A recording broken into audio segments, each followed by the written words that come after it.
So,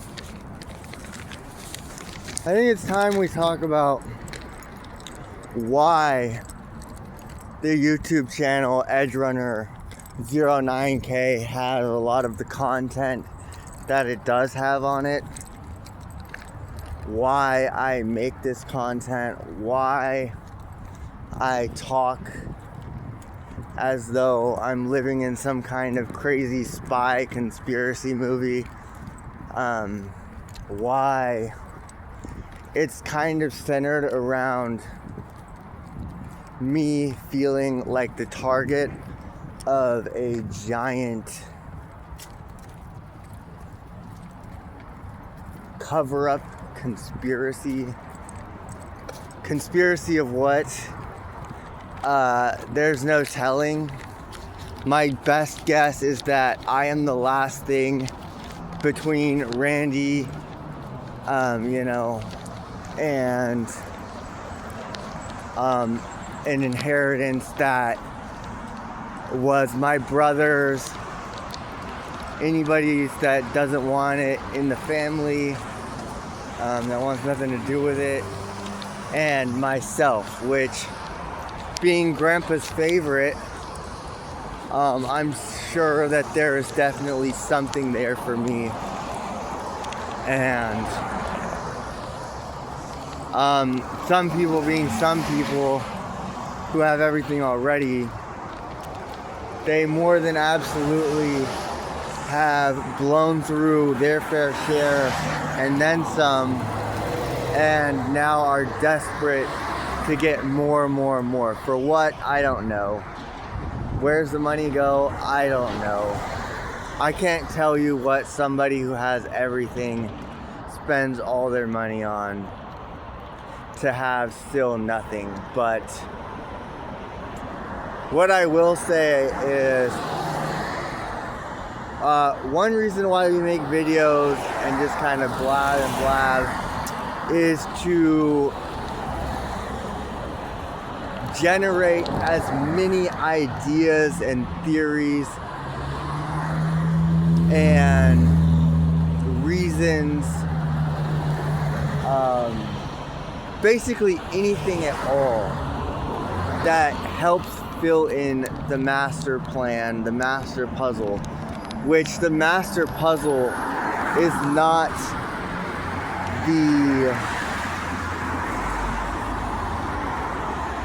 the whole picture. It's the whole picture and every angle around it, because in a picture you have a frame, a border. There's always some ends to the picture. What we're looking for is the picture and then every angle around the picture to give us a whole entire view of every single possibility, of every single missed element, every single forgotten detail, not mentioned detail, everything. So when I do a puzzle of life, of deceit, of trying to put all the pieces together, more what I do is I build. Let's put it like this. So imagine we have a puzzle. Now, we're going to say this is a 1,000-piece puzzle.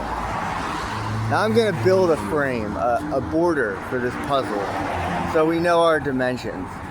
Then we're going to build a border on the outside of it.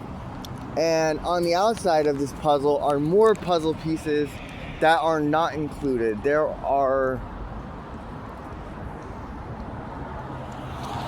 everything else that you don't see, that you're not supposed to see, that you're not thinking of, that you can't remember, that I can't remember, I, you, whoever. So 1,000 pieces in the middle, right? And then we actually have a puzzle all around this puzzle. And that is the size of 10,000 pieces. So 1,000 pieces on the inside, that's the puzzle. And then on the outside, 10,000 pieces.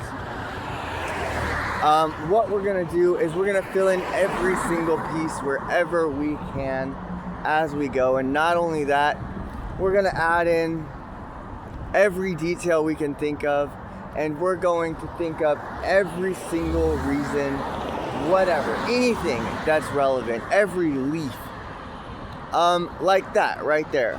Okay, so now take the very center of the screen, scale it down by 1/5. So 1/5 of that right there in the middle of the trees, the car there, that's the puzzle. Okay, now around the outside, we have all of our details. Now we're gonna fill in all of those. So when we go back and look at everything, or anybody does, everything they could ever need, every idea is already there. They don't have to think for themselves at all. They just have to think, how do we make this make sense? Because nothing is making any fucking sense unless what we need to be looking at is not the actual frame, but the whole picture. Anyway, Bellevue Police, every time my father has called Bellevue Police on me, we get the same show of a sergeant, not always Mr. Shaw, but Hyam in particular, one of his trusted officers, and then 2 other ones that are always there. It's quite possible that the reason why we had not only an AR-15 but 8 squad cars is because when the call went out, and this is the day I was arrested for assault forward, when the call went out, officers responded to the scene. However, certain officers needed to be there to control the scene, to control the narrative, to make sure Randy didn't fuck things up anymore. Now, that said, that would explain why they always show up and why there's twice as many as needed. Because if only the officers that responded to a problem showed up, then they would have left with nothing once again. So Hyam has to show up and make sure that we spoon feed him a narrative, and actually not just Hyam, because Hyam cannot manage himself and Randy. Shaw had to show up, big guns. Who, let me tell you something very interesting about Officer Shaw. Officer Shaw came into the picture after my little brother passed away from a accidental drug overdose of fentanyl. I can't really explain to you why or how Officer Shaw and Randy end up being friends after an accidental overdose, but I am not here to speculate on that. All I can say is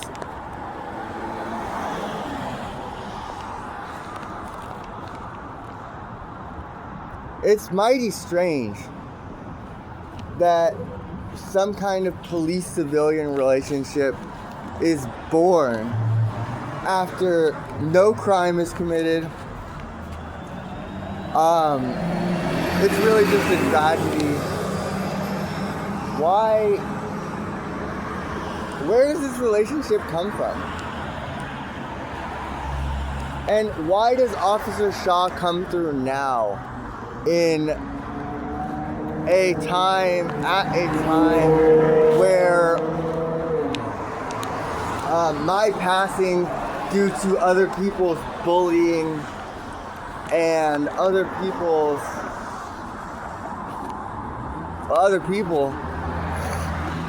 is totally possible. There was a good chance that I would have harmed myself, but there really wasn't. The only way that I am going to end up dead, or was going to end up dead, was if somebody pushed me far enough to make me want to end up dead bad enough, which I'm not there and I will never be there. There's too many unknowns. And or if somebody kills me, which absolutely people want me dead. And I definitely say that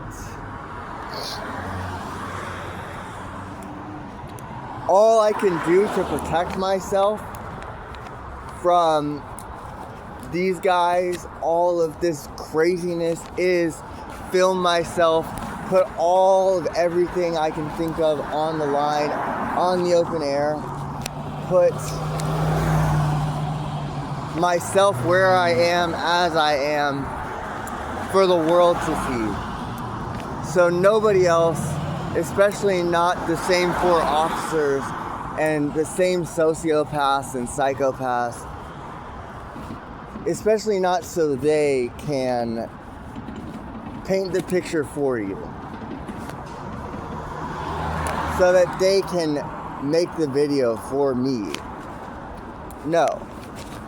I'm going to give you guys the real deal, the real videos, the real stuff.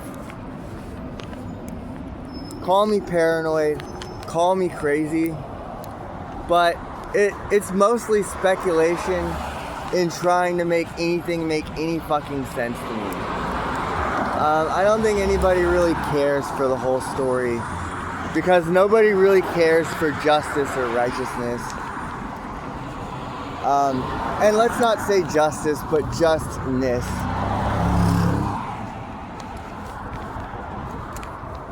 Anyway, I care for justice, or justness, righteousness, and most of all, I care for the truth.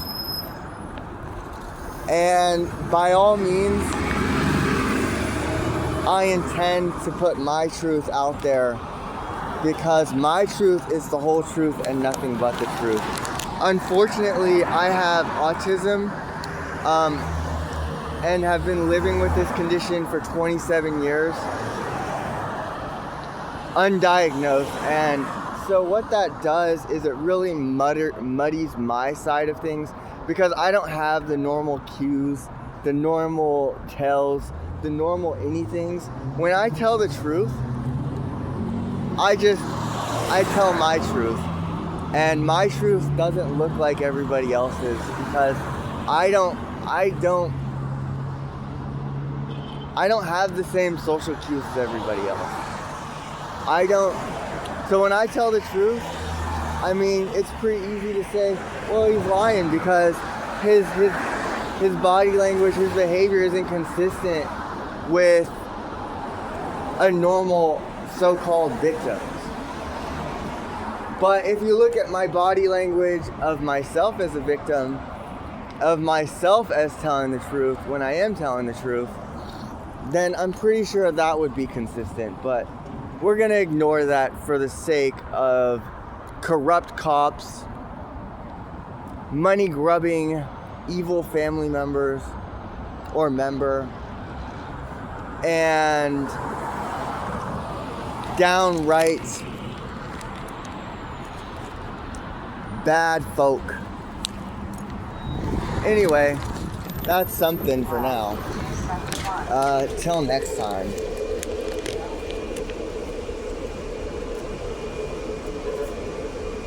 What's that mean, sir? What happens? How do you get an invalid Orca card? Thank you. So my Orca card was left at my father's house while I was put in jail wrongfully and completely just under complete bullshit and false pretenses. And when I got back, my Orca card is invalid now. So that's my Orca card. It's the same one though, the one I got from Seattle Housing Authority. Anyway, I hope that gives you some clarity, not that you care. I'm sure the only people are watching are people who are trying to think, how do we beat this? And I'm here to tell you, you won't. I don't care if I look crazy. I don't care if I am embarrassing myself. I don't care what anybody thinks about my content or what I'm saying. All I care about is that this camera and this microphone ensure that I at least said what I needed to say and said it to the whole world?